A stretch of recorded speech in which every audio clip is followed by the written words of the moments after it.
had trouble with my reading and writing. I didn't really like it, so I didn't tend to do it a lot. When I was in the classroom, I never participated in read aloud. I never really focused on reading because I didn't really like it. So it was at the bottom on my list to do. So sometimes it would make me mad. Would it be like A, I felt stuck, B, maybe sad, C, sometimes super.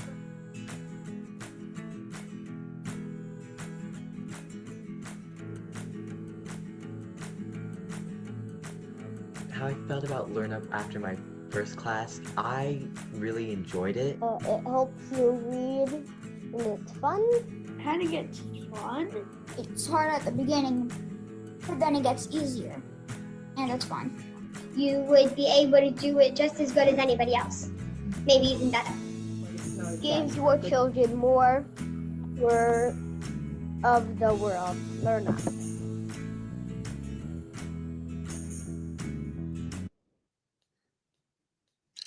This is etymology in that particular video that you just saw. It's from a learning company out of the city of San Francisco called LearnUP. When I tell you they're doing such great work, and on today, I have their founder and CEO with us.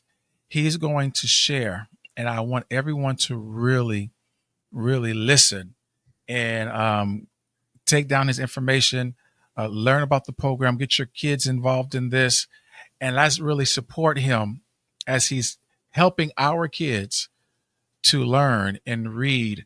As we all know, reading is a foundation to everything in the world. And so without any further ado, I would like to introduce the CEO of LearnUP out of the city of San Francisco, California. His name is Steve Hagler. Here he comes. Come on in, Steve. Hey, Adam. Thanks for having me. And so as we start this wonderful interview session with you, the founder of LearnUP, what is the origins of this particular program that you have created for kids? So LearnUP Centers is a nonprofit. We are based in San Francisco, and we're on a mission to teach all kids to read. And I was fortunate to meet the founder of this reading program, Steve Tatum, through a family whose kid was a friend of ours who was a fifth grader reading at the second grade level. And this family had all the resources in the world to teach the child to read. And when he got into fifth grade, he was still reading at second grade.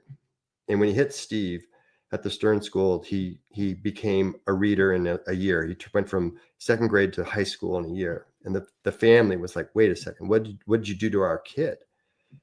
And they asked me to take a look at this program that Steve had created because I'm a former educator. I ran a dropout prevention program in San Francisco Unified. I've been around for a very long time. And I didn't believe what Steve told me. He said we could teach kids to read in about 80 hours, including kids with dyslexia and other learning differences. We can train people who are not reading specialists to teach our program to high fidelity so we don't have to have a BA to teach kids to read, because we don't need to have a BA to teach kids to read. We need to have really good reading tutors to teach kids to read. And we can train these young people to teach reading in about 30 or 40 hours. And I went, I don't believe any of that. I've been around education forever. I'm a veteran educator, and that's not possible.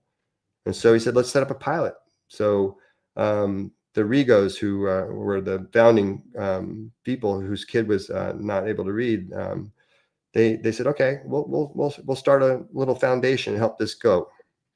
And so we created a program. We piloted some students from the University of San Francisco to come and do it. And they said, we're going to pay you good money to come here. It's a good part-time job for a college college person.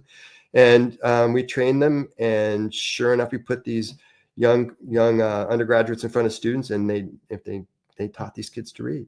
And I said, Steve, you got lucky.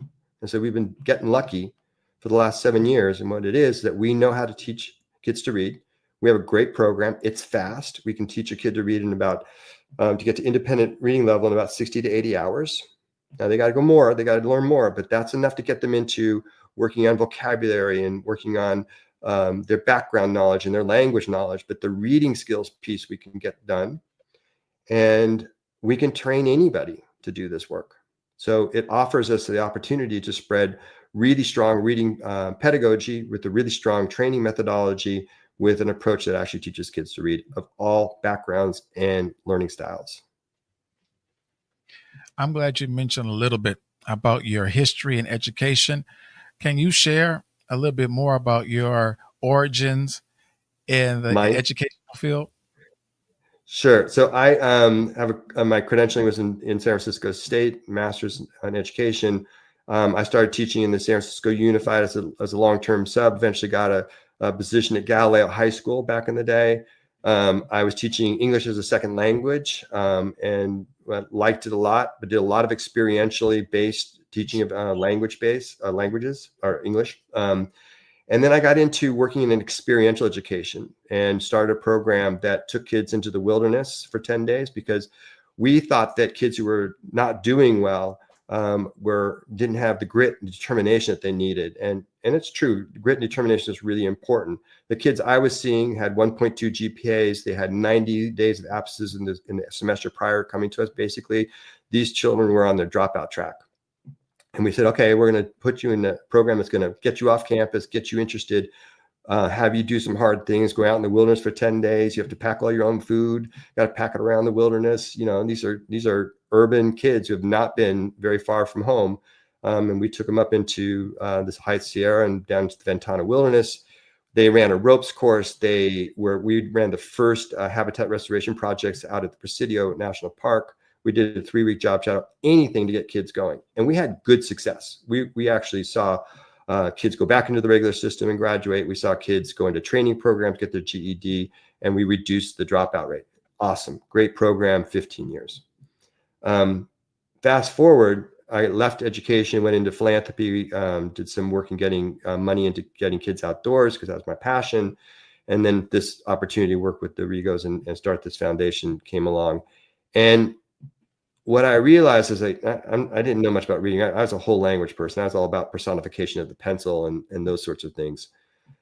And when I got into understanding how we really learn to read, the neurology of reading, I went, oh my goodness, none of those students I worked with, they couldn't read.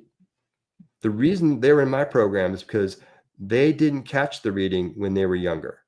They weren't on the academic track. They were on that other track. And that track leads to dropout. It leads to underemployment. It leads to incarceration. It leads to drug abuse. It is challenging if you're not put in that track by choice. You're put in that track by default, because if you can't read, accessing the classroom is difficult. It's not a thing you want to do because you can't do it. Really, you're asking them to do something they can't do. I want to tell you a quick story. When I think about this, I think about like the kindergarten classroom. When you see a circle of children in the kindergarten classroom, and they come in, they're 5 years old, and they go like, they're coming in, and everyone's really excited on their first day of kindergarten. And the kindergarten teacher says like, hey, who's going to learn to read this year? And every single hand shoots up. There's not a single child who's 5 years old doesn't think they're going to learn to read. They all think they're going to learn to read. And we know that by 3rd grade, 60% of our kids don't know how to read at grade level. And when you do that same circle in 3rd grade, those hands don't go up. And those kids begin to shut down, and they begin to disrupt because they don't want to read. They begin to distract because they don't want to be called on. And eventually in high school and beyond, they start to disappear. They're just not there anymore. And it all starts with reading. Reading is the only thing that goes through all the social outcomes for adults. It's the one red thread that we can say like, what's the correlation?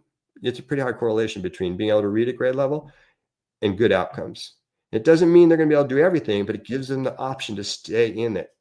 And it gives them the option to make choices that make sense. They can stay on that academic pathway. Kids who can't read an instruction, kids who can't be in a circle helping their peers on something because they're embarrassed because they can't understand the instruction on the page. That's a kid who's going to shut down, going to distract, disrupt, disappear. You mentioned something I heard when I was a kid. So I was pushed a certain way in education because of this particular knowledge, which is the tracks in public schools. Some people have never heard of that. And so they don't know that there's these 2 tracks from elementary school. So if you wouldn't mind, can you share about those 2 tracks and what grade where this funneling process starts with our kids? Well, technically, we don't track anymore. I think schools don't track officially anymore. It's more of a default status. And so what ends up happening, if you can read, you're pushed forward. And if you can do the work and you show up and everyone says, oh, this child is very bright and capable of doing things, they're pushed into higher and higher academics. Whereas if you are not able to do that, you may be pushed into programming that's less challenging and less enriching. I don't think these days that teachers are doing it deliberately or thoughtfully. I think it's kind of what's the default of the system, is that kids who are struggling end up being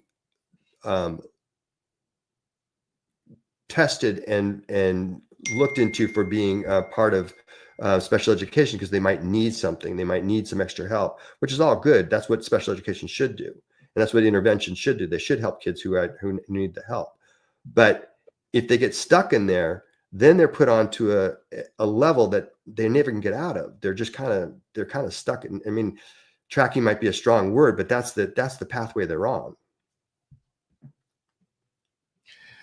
With that, if I am a parent and I'm watching this show, like I really like for my child to get into this program in San Francisco, or if I live in Vallejo or Berkeley, Oakland, what can a parent do to get their child into your program? So we teach both in person here in San Francisco. We have a clinic down in the Fillmore. They can come there directly, or we also teach virtually. We have found that one of the upsides to the pandemic is that we honed our craft to teach reading virtually, and we can teach anywhere there's a internet connection, a computer, an iPad, and a headset, and a child that needs the reading services. So what we need to do is understand what's happening with that child's reading, understand the pathway that we need to put that kid on and get them going, and figure out a way to fund it all and make it happen.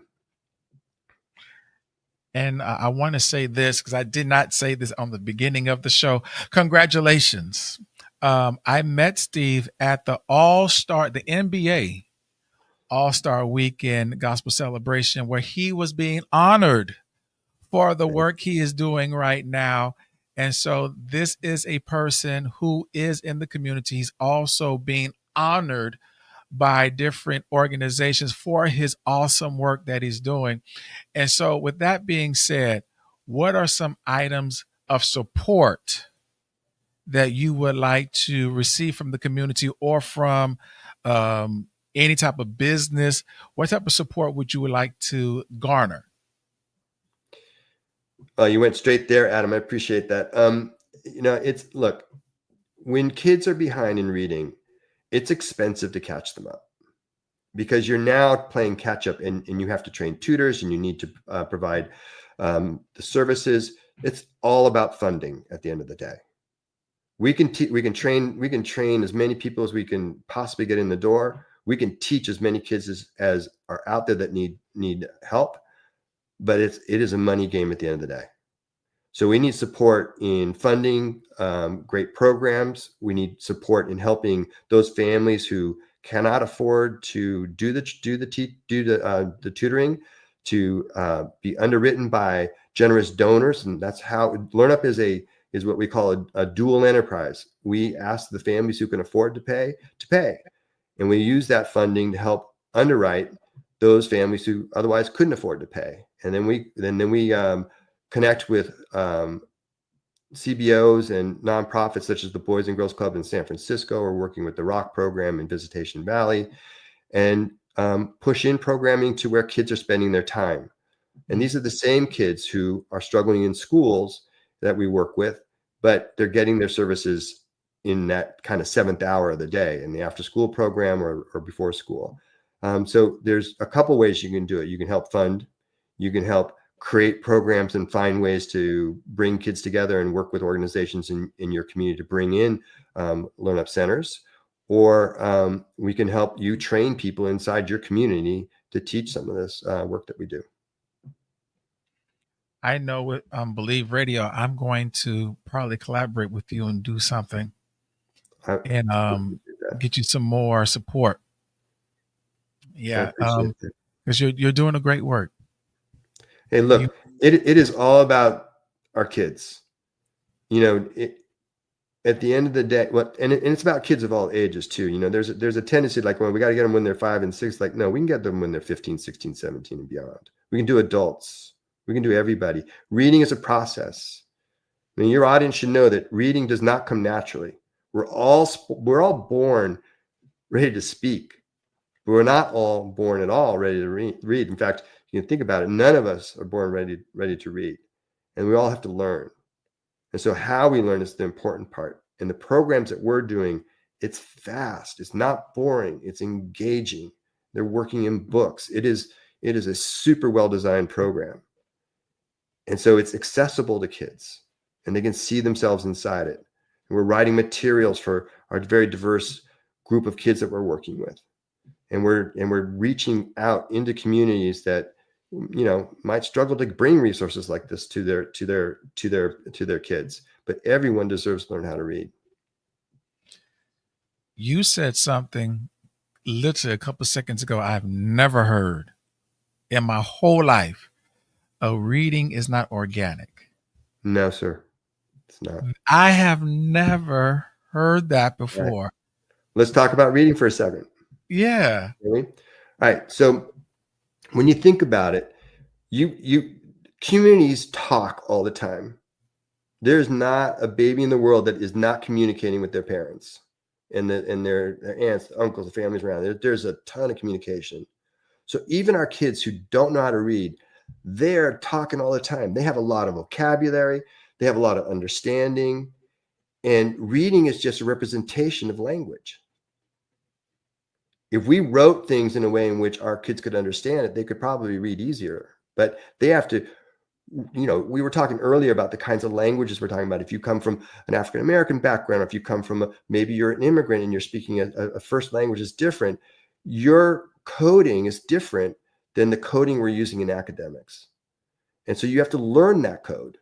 And it's a process. It's a structured process. You got to learn your sounds. And then you got to learn how to go together with 1-syllable words. And you go on, you learn 2-syllable words. So we structure our foundation so that it goes through. Now, the way reading works is that I look at the letters on the page and I say, okay, tell me what that says. And if I give you the word cat and you say to me, oh, that says C-A-T, the letter names don't tell me anything about the sounds of what I'm reading. So I have to learn the sounds of the word. I go cat, and then I got cat. So I read it, goes to the back of the brain. The back of the brain goes, okay, that's that word cat. And boom, it comes back out and I recode it and I say the word. For kids with learning differences in reading and reading issues like dyslexia, those neurons that go back there, we know those neurons aren't functioning the way they're supposed to. And we have a lot of kids in our community who are not being diagnosed with learning differences, who are struggling to read. And in fact, I mean, we see a lot of our Black kids. I mean, they're not diagnosed with dyslexia, and we can't diagnose for dyslexia at LearnUP centers, but you know it when you see it. And there's a lot of kids running around out there that should have had intervention earlier on because there's things going on. But hey, first of all, it doesn't matter what's going on. We can still teach them to read. So let's intervene. Let's go. Why wait? There's no reason to wait. And you just said something, because if I am a parent, a grandparent, an uncle, an auntie, how do I get my child tested? Because like you articulated earlier, some behavior issues are maybe stemming from the child not being able to read. And so they feel embarrassed, they feel ashamed. So those are the fruit, but not the root of the problem. And so how can a parent a grandparent, a uncle, an auntie get their niece, nephew, son, daughter, grandson, granddaughter tested to know?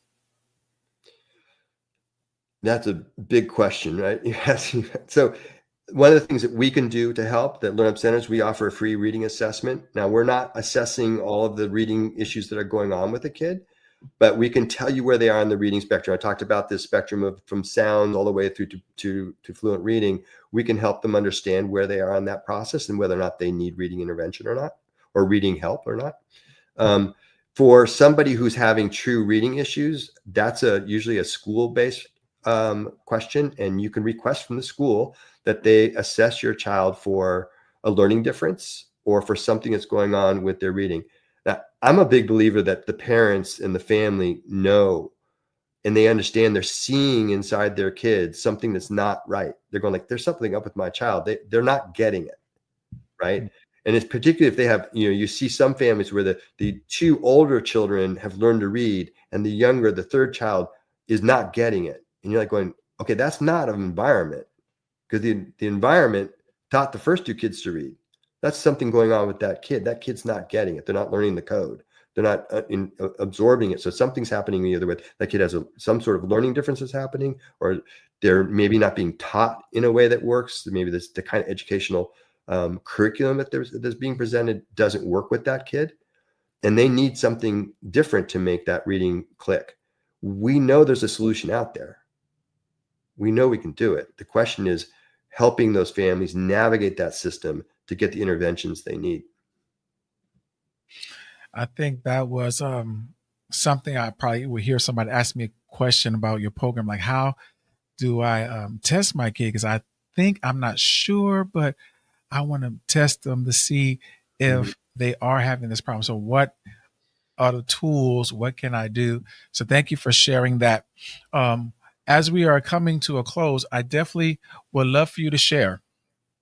How can people get in contact with you? What is your website? What is your email address? And how can parents, teachers, school systems get a contact with you to get access to your program? So the easiest way to get in contact with us is at learntoread@learnupcenters.org. Again, learntoread@learnupcenters.org. Our website is learnupcenters.org. And on there, you'll find lots of resources to help you navigate this process. There's examples of how we're helping kids learn how to read. There's explanations of the program that we're using to teach kids to read. And reach out to us, and we will help you begin to navigate this journey you're on. Are you on any social media platforms? Facebook, Instagram, YouTube? Facebook, Instagram, LinkedIn. And it's all under LearnUP. LearnUp Centers is our call name. At LearnUp Centers on Facebook, at LearnUp Centers on Instagram, and so on. So please, people, tap into this. This is a great program. It's getting results. And then you have a person, Steve, who's actually really passionate. It is not a gig. It's not something he's doing for a check. He actually cares about kids. And so please, tap into this resource, support. I'm going to say that again. Support this company, LearnUP. Go to their website. It's okay. Be nosy. Go to LearnUP. And let's have a conversation. Ask the hard questions. Let's have, it's a dialogue. It's a conversation. Look at reading is, unfortunately, reading, we're in a very strange world. I don't have to tell your audience this. Like, we're not that far out from the literacy laws. We still have people alive who could not learn to read because of the era they grew up in. And we're in an era where now, the school districts we're in the Bay Area, when 30% of your kids can read, we're in trouble. How many? 30%. 30% of African American fourth graders reading at grade level in the African American community and beyond. It's not just y'all. It's not just the African American community. It's challenging, and it's true for across in the United States. In fact, we have a serious literacy crisis. We are making progress as we move to the science of reading, as we move to structured literacy and structured phonics. We're making progress, but we need to keep pushing. Numbers don't lie. And so that stat is very scary. That's not even half.